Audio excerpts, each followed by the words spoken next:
Fala, meus amigos, tudo bem com vocês? Me diga uma coisa: vocês já se sentiram espionados? Conta pra mim. Você já foi aí num supermercado e imaginou que estava lá só vendo o preço de uma etiqueta do produto, lá a etiqueta com o preço do produto, e de repente alguém fala, contou pra você e falou: Olha, tem alguém te olhando ali, tem alguém te filmando. O problema é que não é só alguém ao seu lado que pode estar te filmando, como também os guardas do supermercado. Há ali uma violação à sua privacidade?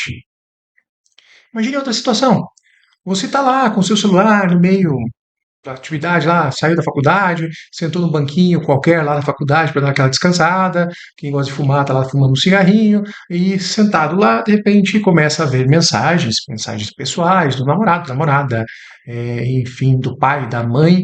E tem um outro colega, aquele olhão meio grande, vendo as suas mensagens, ou então com uma máquina fotográfica bem potente, e acaba por olhar as suas mensagens e depois passar aquela fofoquinha básica dos colegas de turma.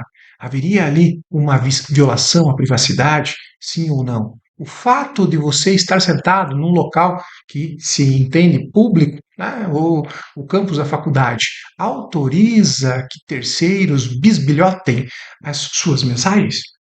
Senhores, são esses e outros tantos exemplos que darei aqui nesse encontro, onde eu vou discutir com vocês o quê? O direito fundamental à intimidade, objeto, inclusive, de um livro meu. Aplicação: a vida, intimidade e a vida privada como expressões da liberdade humana. Esse tema é muito caro. Vocês verão que hoje há uma série grandíssima de violações à nossa intimidade e que devem ser aqui combatidas. E você só consegue combater se você souber defender o seu direito. Então é para isso que hoje nós vamos trabalhar o direito fundamental à intimidade. Fica comigo, você verá os principais conceitos, você verá aonde está localizada a Constituição Federal e também na legislação esparsa esse direito fundamental à privacidade e quais serão aqui as formas violadoras deste próprio direito. Então, até o final dessa aula, você vai ficar sabendo tudo sobre o direito fundamental à intimidade e à vida privada. Segue comigo, após a vinheta a gente começa o nosso encontro.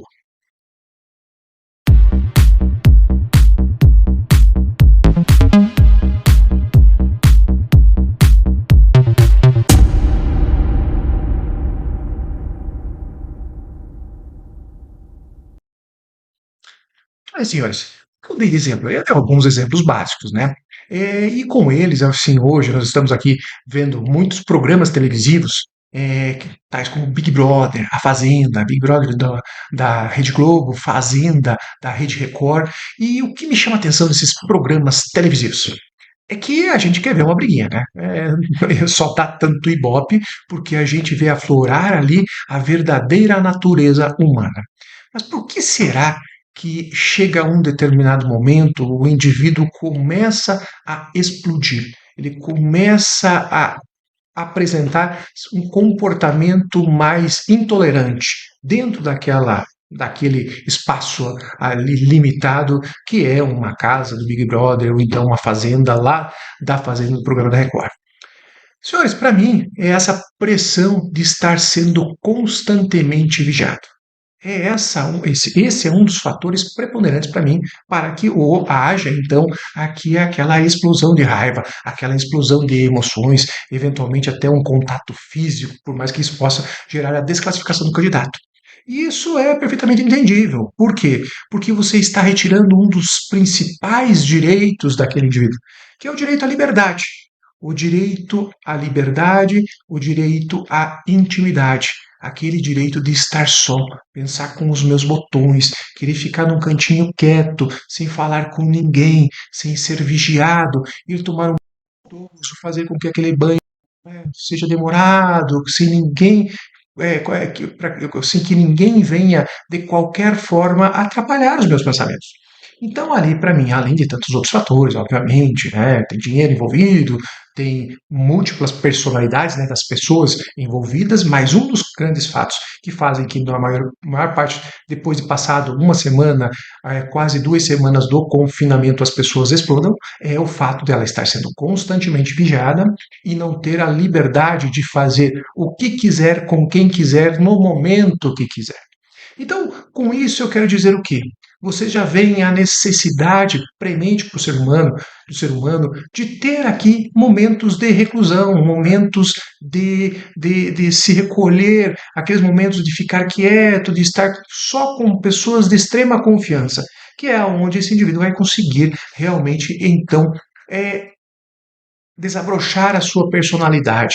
Ele vai poder ali deixar cair todas as suas máscaras, sem que isso seja enfim, aqui um defeito, não, senhores. Aí nós colocamos várias máscaras no nosso dia a dia. Aí eu tenho a máscara do professor, quando estou na sala de aula, tenho a máscara do advogado, quando estou lá no meu escritório, estou em audiência, estou dando uma palestra, e tenho a máscara do pai, quando estou lá na escola das minhas filhas. E em casa eu posso tirar cada uma dessas máscaras para me mostrar àqueles que convivem comigo quem eu realmente sou. Só que aí eu escolho. Aí eu escolho. E esse momento é de extrema importância, porque eu posso ser sensível, eu posso deixar todas aquelas minhas inseguranças transparecerem. E por quê? Porque eu estou ali à vontade. E isso faz com que eu descarregue toda essa pressão. Essa pressão constante que nós vivemos em sociedade, ela acaba então por se exaurir, ela acaba por se dispersar. Por isso que é tão importante que a casa seja o asilo inviolável da pessoa. Por isso essa garantia constitucional de que a casa seja o asilo inviolável da pessoa, não só para proteger o próprio direito de propriedade, mas sim para proteger a pessoa enquanto ser humano, para o livre desenvolvimento da sua personalidade. Com isso, então, eu já estou dando aqui um pouco do fundamento da necessidade de proteção da privacidade do ser humano. Mas você me perguntaria daí, tudo bem, Leonardo, mas o que é essa dita privacidade? Eu vejo lá na LGPD, falam-se tanto em dados privados. Então é isso, os dados nossos privados quer dizer que é a nossa privacidade, e se alguém divulgou, eu tenho o direito de entrar com uma indenização, ação de indenização. Não, senhores, a privacidade é um conceito mais amplo. Tá? Então, para eu aqui não alugar muito o fator histórico da situação, e que também não é esse interesse, o interesse é fazer com que você conheça o direito, né? Você aqui, advogado que me acompanha, você também, acadêmico de direito que está aí também toda hora querendo aprender, e também a pessoa normal, fora do direito, que também gosta de ter um conteúdo e saber defender os seus próprios direitos. Pois bem, para você que me acompanha, eu não vou entrar na história aqui da intimidade ou da privacidade. E eu só vou falar o seguinte, que a privacidade hoje está lá garantida no artigo 5º, inciso 10º da Constituição Federal. É considerado um direito fundamental. Só que você busca lá no artigo 5º, inciso 10º, e você não vai ver a palavra privacidade. Você vai ver o quê? Vejam aí o artigo 5º, inciso 10º. São invioláveis a intimidade, a vida privada, a honra, etc, etc, etc. Veja que o artigo 5º, inciso 10, traz duas figuras relacionadas à privacidade: a intimidade e a vida privada. E assim, alguns autores, aí eu digo que hoje a maioria dos autores modernos tratam a privacidade como um gênero, e até tratando estas duas expressões, intimidade e vida privada, como sendo, na realidade, a mesma espécie. Então, a privacidade seria o gênero, intimidade e vida privada é a mesma espécie, não tem diferença. Eu digo aqui, Cretella Júnior, André Ramos Travares, eles não veem diferença nas expressões intimidade e vida privada, porque elas fazem parte do gênero privacidade. Eu já aqui sou um pouco, um pouco metido, e diria que nos meus estudos, aqui, quando fiz o meu mestrado e depois me aprofundei para lançamento do meu livro, e fica aí a dica para vocês, Intimidade e Vida Privada como Expressões da Liberdade Humana, estará aqui no na nossa tela, tanto passando aqui a indicação de aonde você pode eventualmente adquirir. Pois bem, quando estudei estes temas, eu vi e entendi, amparado aqui em bons autores espanhóis, autores argentinos, lendo também lá a primeira decisão dos Estados Unidos, né, onde se defendeu aqui o right to privacy, né, o direito de aqui a privacidade, lá nos idos de 1790 e cacaradinha, quase 1800 e alguma coisinha. Quando nós falamos, eu entendo que quando nós estamos falando de privacidade é o gênero. E dela decorrem duas espécies, que é a intimidade e a vida privada. Tanto é que defendo isso, que a Constituição colocou, são invioláveis a intimidade, vírgula, vida privada, vírgula, honra. Ela diferenciou, e como não existem palavras inúteis, não só na Constituição, como também na lei, entendo que essas duas espécies existem de maneira independentes. Mas, de qualquer forma, se você é advogado, você não quer se aprofundar, você pode usar a expressão privacidade de maneira geral, que você vai bem defender o seu cliente. Mas, para quem quer se aprofundar, então, qual seria a diferença destas duas espécies? Senhores, o que nós temos que falar de privacidade é o seguinte: a ideia de privacidade é a ideia de exclusividade. Eu detenho um espaço exclusivo e dados exclusivos que eu devo só compartilhar com quem eu quero, no momento que eu quero e da forma que eu quero. Então, isso é só meu, por isso exclusivo. Diante da nossa convivência, como eu tenho que conviver com as pessoas, eu não vivo sozinho, mas sim eu convivo com as pessoas, eu convivo em sociedade, inevitavelmente eu tenho que divulgar alguns dados. Eu tenho que comunicar alguns dados para poder viver em sociedade. Então, quando você vai, por exemplo, quem mora numa grande cidade, vai num consultório médico que está localizado num prédio de 20 andares, você chega lá na portaria, dá a sua identificação, eles tiram uma fotografia para armazenar a sua imagem, garantindo o direito à segurança de todos os que ali transitam, e você então está aqui transmitindo um dado pessoal, que é a imagem, e também aquele dado do seu RG, do seu CPF. Um dado que é tecnicamente só seu. Mas ali você tem que compartilhar para poder acessar aquele local que não é seu, correto? Já digo o que seria esse aspecto aqui. Qual seria isso? Seria vida privada ou intimidade? Continuando, se eu vou lá fazer um seguro de vida, na maioria dos seguros de vida exige-se um questionário. E exige-se também, em alguns casos, dependendo da idade, que sejam levados à seguradora o próprio formulário exames médicos, que são só meus, exclusivos meus. Eu não posso ficar, o médico não pode divulgar sem meu consentimento, eu também tenho o direito de que não seja divulgada aquela informação. Em alguns casos é extremamente relevante não divulgar, no caso um político, imagine o presidente dos Estados Unidos, o presidente do Senado dos Estados Unidos, imagine um presidente de uma grande nação, um presidente de uma grande corporação que às vezes pode estar sofrendo de uma doença terminal e ele não quer que essa doença aqui atrapalhe o lançamento de uma oferta pública das ações, um IPO de grande número e importância grande para aquela empresa. Pois bem, vejam, esse indivíduo vai fornecer esses dados que são só deles. Por quê? Porque se a seguradora não consegue obter esses dados, ela não sabe avaliar o risco daquela contratação. Então, é um pressuposto daquela contratação que eu forneça os dados. Agora, pense de uma outra forma, em um outro exemplo, para daí vocês entenderem aonde eu quero chegar. Imaginem que você casa e você, dentro da sua casa, quer compartilhar momentos extremamente íntimos com a sua esposa ou com o seu esposo. Veja, não há a necessidade de se divulgar aquele dado, aquela imagem, aquele momento. Você não precisa disso para compartilhar. Professor, mas Leonardo, tá, mas tem o OnlyFans. Não entra, o OnlyFans é novinho, mas tudo bem. Aí você compartilha porque quer, tá? Mas aqui eu estou falando do normal, da maioria imensa e maioria das pessoas.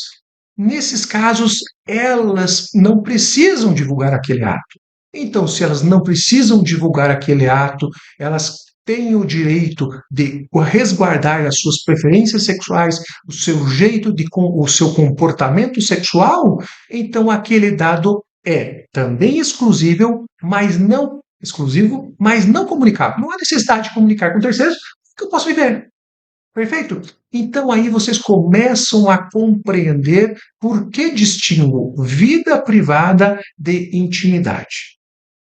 Se eu tenho como ponto em comum da privacidade e da intimidade da vida privada o princípio da exclusividade, tudo aquilo que é meu eu tenho que ter o direito de divulgar como eu quero, de forma que eu quero, com quem eu quero, eu tenho que também reconhecer que, para conviver, eu devo comunicar alguns tipos de dados. É inevitável que eu comunique. Quando eu saio na rua, eu tenho a minha imagem capturada, que é uma das expressões da minha personalidade, dos meus direitos de personalidade. Quando eu vou, então, fazer um crediário, eu tenho que dar os meus dados, acessar ou entregar meu imposto de renda, que é um dado também exclusivo meu, para que eu possa obter financiamento, para que ele avalie, então, se eu tenho um score bom, se eu tenho um crédito bom. Estes exemplos que dei nos dois primeiros, eu tinha o quê? A necessidade, a inevitabilidade de ter que comunicar esses dados para que eu pudesse, então, de alguma forma, conviver em sociedade. Então, eu tinha que dar os meus dados de RG, CPF, para acessar aquele prédio da clínica onde o meu médico está situado, e também eu tinha que fornecer os meus dados para fazer uma determinada operação, nesse caso do seguro, perfeito? Dados médicos. Já no outro caso do meu comportamento sexual, do meu comportamento dentro da minha casa, como eu quero me comportar com a pessoa que eu amo, que eu gosto, que eu quero, com quem eu estou naquele momento, isso não é preciso comunicar para conviver em sociedade. Então aí eu vejo que aquilo é o mais dentro possível. Por isso que está relacionado os dois primeiros à vida privada, comunicabilidade, a necessidade de comunicar alguns fatores para que eu possa conviver em sociedade, e já no outro não, eu não preciso comunicar. Então, na intimidade, eu não preciso comunicar os dados, eu não preciso autorizar a divulgação desses dados para que eu conviva em sociedade. Já no caso da vida privada, sim, necessariamente eu tenho. O ciclo é um ciclo concêntrico, nas teorias dos ciclos concêntricos lá da doutrina alemã, é um pouquinho mais amplo esse aspecto e eu tenho que divulgar para poder conviver em sociedade. Então, intimidade, para finalizar, vem do intus, daquilo que está o mais dentro possível. Então, a intimidade é aquilo que está o mais dentro possível. Está relacionado ao quê? Às nossas convicções, aos nossos interesses ideológicos, a nossa forma de trabalhar e conviver em sociedade. Então, eu diria o seguinte: vejam aí para mim na minha tela que a noção de direito fundamental é o seguinte: o direito fundamental é a intimidade, é aquele direito fundamental que protege o interesse existencial do indivíduo em viver alguns dos momentos mais sublimes de sua vida. É aquele direito que me autoriza a viver de forma livre, autônoma e digna, sem que eu seja objeto de qualquer ingerência ou controle externo. Esse direito aqui protege o quê? Protege, como disse, o interesse existencial do indivíduo. Quer aqui assegurar a você, a mim, qualquer um de nós na sociedade moderna, que nós tenhamos um espaço livre, exclusivo e autônomo de vivência, para que eu possa desenvolver todas as minhas potencialidades e construir o que? A minha individualidade. Eu quero ser um indivíduo singular, diferente de todos os demais. E com isso, eu asseguro, para a construção dessa minha individualidade, eu asseguro o quê? A tranquilidade, o sossego espiritual, a paz interior, não necessários para o nosso exigido equilíbrio psicológico para desenvolver a nossa vida em plenitude. Então é essa a ideia da intimidade. Eu quero assegurar um espaço livre de qualquer ingerência externa. Esse espaço livre para que eu possa viver de forma autônoma e desenvolva todas as minhas potencialidades. Então, eu estou aqui na minha casa, tenho duas filhas pequenininhas, e daí elas pedem para dançar, eu começo a dançar, tudo meio feio, né? Uma situação horrenda. Mas ali eu estou o quê? Curtindo, porque eu posso ser o Leonardo que vira piada. Ninguém vai filmar aquilo e botar na internet, ninguém vai tirar sal, ninguém vai deixar de confiar em mim como advogado, como profissional, como professor, porque eu estou me comportando de uma maneira ou de outra maneira. E com isso, eu chego em casa, eu alivio as tensões e eu construo uma melhor personalidade. Eu vou gradativamente aliviando essa tensão do dia a dia, eu vou gradativamente tirando todas as minhas máscaras e eu vou ganhando paz, sossego espiritual. Então, essa é a ideia da intimidade. Já na vida privada, né, senhores, nós vamos ver que aqui na vida privada, não. O que eu tenho esse espaço, eu também tenho o espaço segurado das informações, dados, nossas situações subjetivas, mas como eu tenho essa natureza cambiária, eu tenho que necessariamente prestar informações para o público externo.